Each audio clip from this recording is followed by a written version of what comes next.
pouquinho sobre a mineração de dados no contexto da engenharia de software. Meu nome é Ellen, junto comigo tem a Ana, o Edson, o João Marinho e o Rodolfo Rocha. Os pontos que a gente vai passar é iniciar com uma introdução, falar um pouquinho sobre os tipos de dados, análise de métricas, exemplos de uso e finalizar com uma conclusão. Então, fazendo uma breve introdução, a gente tem a definição da mineração de dados, que é essa disciplina da ciência da computação que é realmente focada na identificação de padrões, insights, para obter informações úteis de grandes volumes de dados, até para prever, na construção de novos sistemas.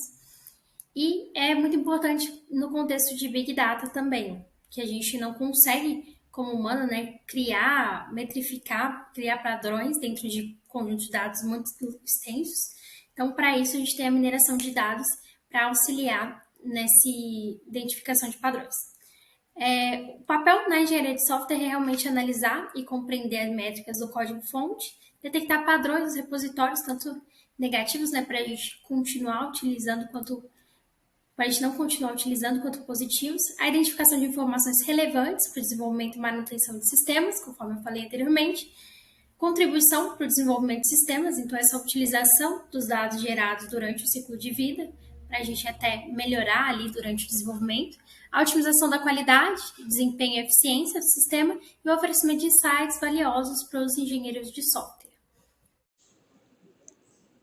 A mineração de dados abre porta para a exploração de uma ampla variedade de tipos de dados, permitindo a extração de insights valiosos e informações cruciais. Além disso, a mineração de dados geralmente envolve lidar com uma combinação desses tipos de dados e análise eficaz requer técnicas adaptadas a cada tipo específico. O uso de algoritmos e dessas técnicas adequadas pode revelar informações valiosas e padrões ocultos em conjuntos de dados diversos. Dentre os tipos de dados explorados, nós encontramos dados como métricas de código-fonte, que são linhas de códigos complexos sincromáticos, método de coesão e acoplamento, taxas de defeitos por linha de código. Também temos logs de aplicativos e sistemas, registros de atividades, eventos, erros, tempos de resposta, issues e reportes de bugs, que são registros de bugs, tickets de relatório, feedback do usuário. Também possuímos repositórios de código, que são commits, breaks, históricos de versão, pull requests, edições de códigos, dados de interação dos usuários, que são cliques, tempo de permanência, e dados de testes de cobertura de código, que são resultados de testes unitários, testes de integração, cobertura de códigos por testes e relatórios de testes de desempenho. Então, aqui eu vou falar um pouquinho sobre a análise de métricas do software. A análise de métricas ela oferece uma visão holística, permitindo que a gente possa compreender e otimizar os processos, identificar oportunidades de crescimento e tomar decisões fundamentadas. E aí tem uma frase do Tom de Marco que está falando que não se pode gerenciar o que não se pode medir. Então as métricas elas são unidades de medida quantitativas ou qualitativas que são utilizadas para avaliar e quantificar aspectos específicos de um sistema, processo ou atividade. E aí a métrica ela é a medição de um atributo, seja propriedades ou características, de uma determinada entidade, seja um produto, um processo ou um recurso. E aí a gente vai falar um pouquinho agora sobre por que medir um software. Então as vantagens elas são listadas aqui, elas compreendem desde entender e aperfeiçoar o processo de desenvolvimento, até melhorar a gerência de projetos, de relacionamento com o cliente, reduzir frustrações e pressões de cronograma, gerenciar contratos de software para facilitar a comunicação, indicar a qualidade de um produto de software, avaliar a produtividade de processos para verificar se a gente possui algum gargalo que deve ser facilitado, avaliar os benefícios em termos de produtividade e qualidade de novos métodos e ferramentas de engenharia de software e avaliar o retorno de investimentos. E aí aqui a gente tem algumas propriedades que são desejáveis na hora de se escolher uma métrica. Então a gente tem a métrica ela deve ser facilmente calculada, entendida e testada, deve ser passível de estudos estatísticos, ela deve ser expressa em alguma unidade, seja tempo, pessoas, dinheiro, alguma unidade de medida. Deve ser obtida o mais cedo possível no ciclo de vida do software, para evitar perdas e evitar os gastos para corrigir alguma coisa. Deve ser passível de automação, deve ser repetível e independente do observador, e ela deve ser comprometida com uma estratégia de melhoria. Então, em resumo ali, uma métrica ela deve ser válida, confiável e prática. E aí aqui a gente vai falar um pouquinho agora sobre algumas métricas comuns dentro de engenharia de software. E elas incluem a complexidade ciclomática, que vai basicamente medir a complexidade de um programa de computador através de contagem de caminhos independentes do código-fonte. Quanto maior a complexidade, maior a probabilidade de erros e dificuldade de manutenção. Então, se você tem vários ifs, tem vários laços de repetição, várias estruturas de condicionais.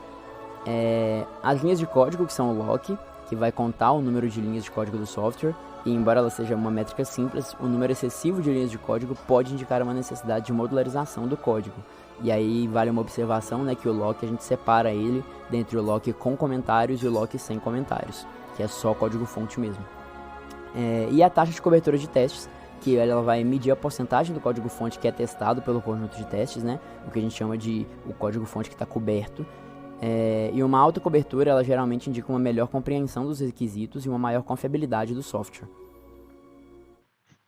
Aqui nós temos exemplos de uso. Primeiro, mineração de dados ela pode ser usada para extrair informações cruciais, como a frequência de commits, a distribuição de alterações ao longo do tempo e a identificação de códigos problemáticos, e até mesmo padrões de colaboração entre os membros da equipe de desenvolvimento. Além disso, ela também oferece oportunidades valiosas para aprimorar a qualidade, a eficiência e a colaboração dentro das equipes de engenharia de software.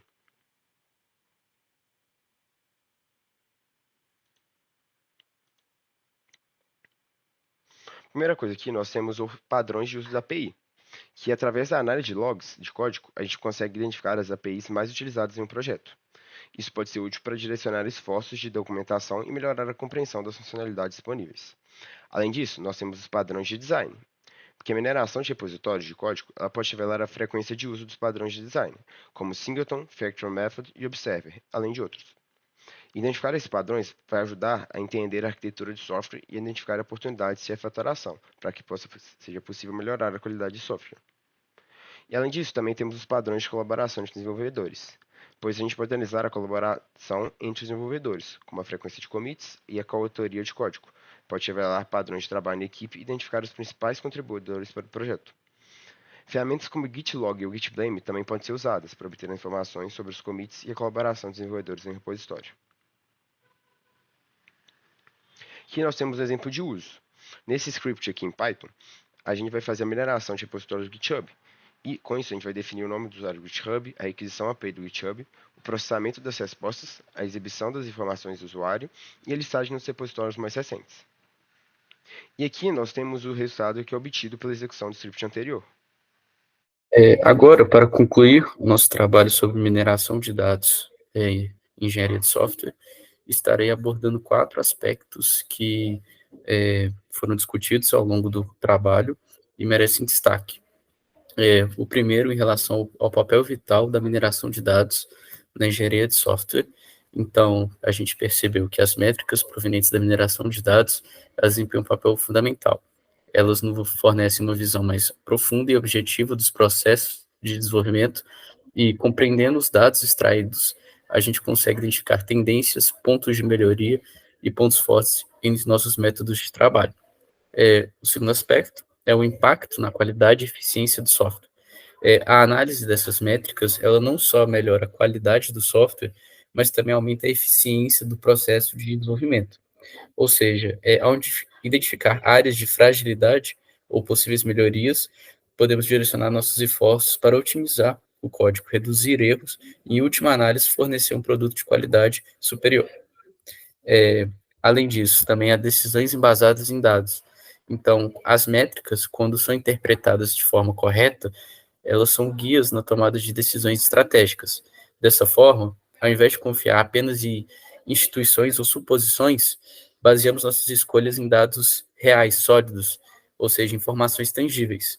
Isso permite a gente traçar estratégias mais assertivas e ajustar nosso caminho com confiança. Por fim, o compromisso com a inovação contínua e a satisfação com o cliente. Então, em qualquer projeto de desenvolvimento de software, o nosso compromisso é sempre buscar uma inovação contínua. Então, usando dados como combustível para evoluir, visamos não apenas aprimorar nossos processos, mas também garantir a satisfação do usuário final. Então, isso, além de manter o produto sempre competitivo, também cria laços mais fortes com a base de usuários e impulsionando o projeto ao sucesso, à evolução. Esse foi o nosso trabalho. Obrigado pela atenção.